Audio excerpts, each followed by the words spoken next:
Bonjour tout le monde, avec vous Dr Fadia Taleb. L'objectif du cours d'aujourd'hui, c'est de vous expliquer le principe de CIDR et de VLSM. Donc on avait vu auparavant que l'adressage IPv4 montrait des limites et qu'on est arrivé à un problème de pénurie d'adresses IP. Alors une des solutions qui a été proposée pour résoudre ce problème, c'est justement le routage CIDR sans classe, où on va totalement oublier la notion de classe des adresses IP dont on avait parlé précédemment. Ce type de routage sans classe est associé à une technique VLSM qui veut dire Variable Length Subnet Mask, où dans un même réseau, nous allons utiliser différents masques de longueur variable pour les différents sous-réseaux. Alors j'ai envie de vous expliquer cette méthode avec un petit exemple. Alors nous avons devant nous ce réseau qui est composé de 4 sous-réseaux, plus le sous-réseau qui permet de relier les deux routeurs, qui s'appelle R0, R1. Donc chacun des sous-réseaux contient un nombre d'hôtes qui est mentionné sur l'image. Par exemple, pour SR1, nous avons un nombre d'hôtes qui est égal à 60. Pour SR3, nous avons un nombre d'hôtes qui est égal à 250, etc. Alors, le rôle de l'administrateur, c'est de découper l'adresse assignée, qui est dans cet exemple 172.30.4.0/22, en autant de sous-réseaux qu'il a. Voilà, sur l'image, par exemple, nous avons les 5 sous-réseaux. Et tout ça en utilisant le découpage VLSM comme suit. Alors l'adresse de départ, comme je l'avais dit, c'est le 172.30.4.0/22. Le principe, c'est de commencer par le réseau qui contient le plus grand nombre, ou le sous-réseau qui contient le plus grand nombre d'hôtes. Dans cet exemple, c'est SR3 qui contient 250. Et si vous avez remarqué d'ailleurs, dans ce tableau, j'ai organisé mes sous-réseaux du plus grand au plus petit afin de leur donner ou leur attribuer des adresses un par un. Alors SR3 contient 250 hôtes. La question qu'on se pose maintenant, c'est combien de bits sont nécessaires pour adresser les 250 hôtes. Alors là, je voudrais vous dire que le découpage de l'adresse de départ en utilisant le principe du VLSM ne tient pas compte du nombre de sous-réseaux que nous avons, comme pour la technique précédente qui est le découpage classique en sous-réseau ou le subnetting. Alors là, on tient compte du nombre d'hôtes contenus dans chaque sous-réseau. Par exemple, dans ce cas-là, nous avons 250 hôtes. Alors, nous allons essayer de garder un nombre de bits à partir, qu'on va compter à partir de la droite. Voilà un nombre de bits qui va nous permettre d'adresser les 250 hôtes que nous avons. Alors, pour ce cas-là, nous avons besoin de 8 bits. Les 8 derniers bits qui sont en couleur bleue donc représentent la partie machine. Les 22 bits, les premiers bits qui sont en rouge représentent la partie que nous ne devons pas du tout changer puisqu'elle a été fixée dès le départ ou attribuée de cette façon. Elle nous a été attribuée de cette façon. Donc nous n'avons pas le droit de modifier les valeurs de ces bits-là. Les bits du milieu, qui se situent entre les bits rouges et les bits bleus, ce sont les bits que nous pouvons faire varier pour obtenir les différentes possibilités. Alors là, par exemple, pour 2 bits, nous avons 4 possibilités d'adresse. Alors, la première possibilité, c'est que les 2 bits valent 0, 0. La deuxième possibilité, c'est 0, 1. troisième possibilité c'est un 0 et quatrième possibilité c'est un 1. Si nous convertissons cette série de bits en décimales, nous obtenons pour la première possibilité l'adresse 172.30.4.0/24 cette fois-ci, puisque les deux bits à faire varier, nous allons les compter parmi les bits de la partie réseau sous réseau. Les 8 bits qui se trouvent à la fin sont les bits qui représentent la partie machine ou la partie hot. La deuxième possibilité me donne l'adresse 172.30.5.0, la troisième 172.30.6.0 et la quatrième 172.30.7.0. Pour cet exemple, donc je vais prendre la première possibilité et l'attribuer au sous-réseau SR3. Maintenant, je vais calculer l'adresse hot minimale, l'adresse hot maximale et l'adresse de broadcast pour ce sous-réseau.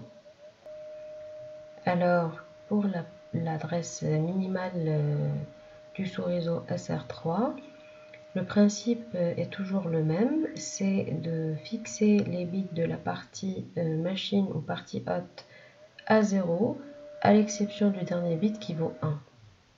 Pour l'adresse maximale du sous-réseau, il s'agit de fixer les bits de la partie hot à 1, sauf pour le dernier bit qui va valoir 0. Alors pour l'adresse de broadcast, c'est tous les bits de la partie machine qui valent 1. Si nous convertissons tous ces trains de bits en décimales, nous obtenons comme adresse minimale le 172.34.1, maximale 172.34.254 et pour l'adresse de broadcast, ça va être le 172.34.255.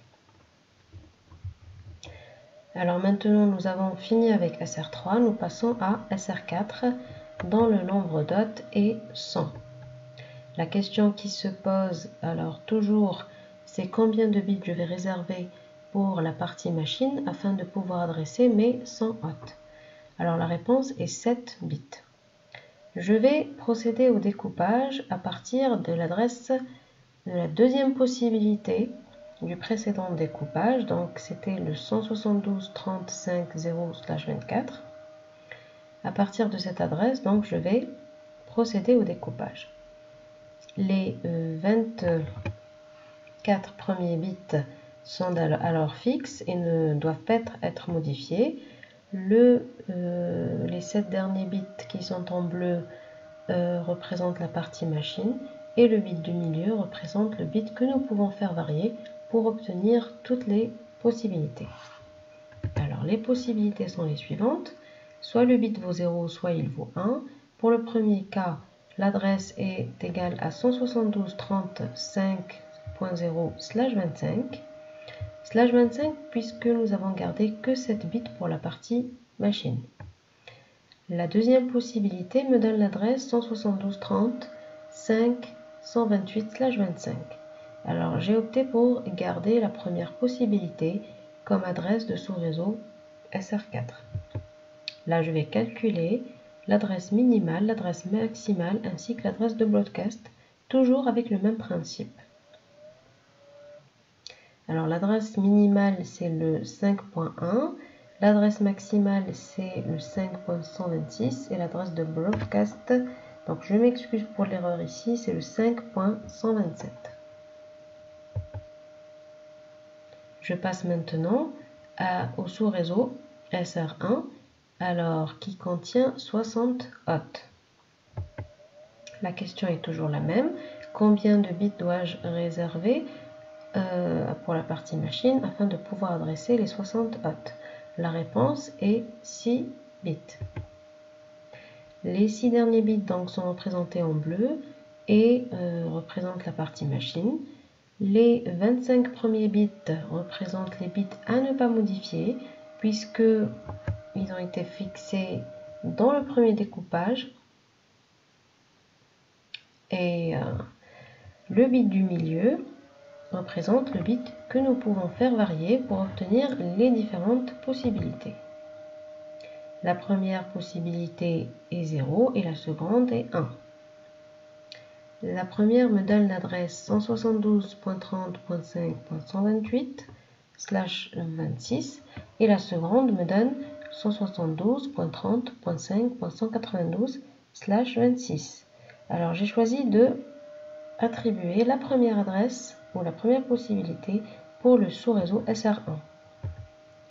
Maintenant je vais calculer donc toujours l'adresse minimale du sous-réseau, l'adresse maximale indique ainsi que l'adresse de broadcast, toujours en utilisant le même principe. Alors l'adresse minimale obtenue vaut 172.30.5.129 et l'adresse maximale vaut 172.30.5.190. L'adresse de broadcast, c'est la .191. Nous passons maintenant à SR2 qui contient 10 hôtes. La question est toujours pareille. Combien de bits dois-je réserver pour pouvoir adresser mes 10 hôtes? Voilà. Donc pour la réponse, c'est 4 bits qui sont représentés en bleu, toujours.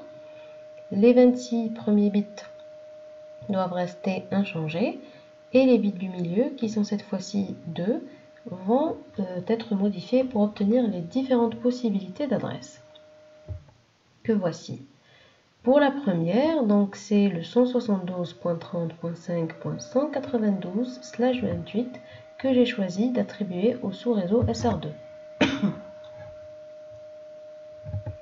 Pour le calcul des adresses minimales, maximales et de l'adresse de broadcast, en suivant toujours le même concept, j'ai obtenu le 172.30.5.193.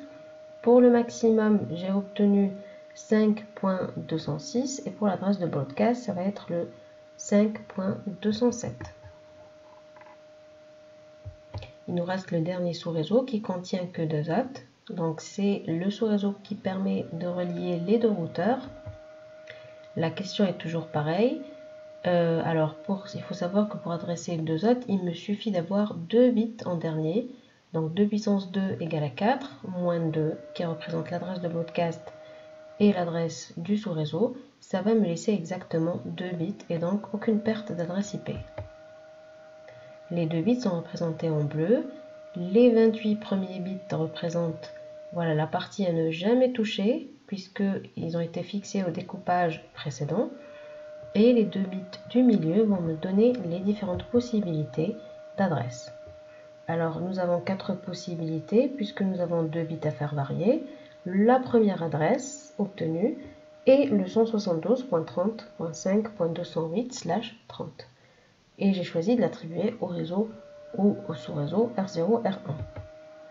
Pour le calcul de l'adresse minimale, maximale et l'adresse de broadcast, toujours en appliquant le même principe, j'ai pu obtenir une adresse minimale qui est égale à 172.30.5.209. Pour l'adresse maximale, c'est le 172.30.5.210. Et pour l'adresse de broadcast, c'est le 172.30.5.211. Nous allons donc, tout est regroupé dans le tableau que vous avez. Et nous allons organiser tout ça sous forme d'une arborescence. Alors la première adresse qui nous a été attribuée pour ce réseau, elle figure en haut de l'arborescence, c'est le 172.30.4.0/22. Le premier découpage m'a permis d'obtenir 4 adresses, dont la première a été utilisée pour le sous-réseau SR3. Puisque cette adresse est totalement utilisée pour ce sous-réseau, nous n'allons plus l'utiliser pour les sous-réseaux suivants. Alors, pour pouvoir adresser le sous-réseau 4, j'ai commencé à découper la deuxième possibilité d'adresse en 2 sous-réseaux. Voilà, la première possibilité a été attribuée au sous-réseau SR4. La deuxième possibilité a été encore une fois découpée pour donner 2 possibilités, dont la première a été attribuée à SR1.